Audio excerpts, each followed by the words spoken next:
उडून मला सेवा करून घ्यायची, मला तिथंच घरात बसायचं नाही. काही काही लोक म्हणतात किती चांगलं होतं, जाताना सांगितलं सुद्धा नाही तुम्ही आम्हाला, भेटलं सुद्धा नाही. आता किती संपर्क चांगला देव काढतो.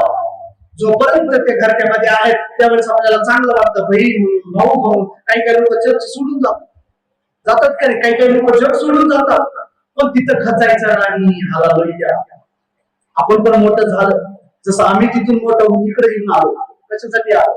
सेवा करण्यासाठी. देवाला वाटतं की माझे लेकर गरुडासारखं उडावं. तिथंच घरट्यामध्ये हे खात बस, ते खात बस. तिथंच आता दुधावरच्या गोष्टी घरट्याच्या चालत नाहीत, स्वतःच्या पंखावर उडायला शिकलो पाहिजे. म्हणा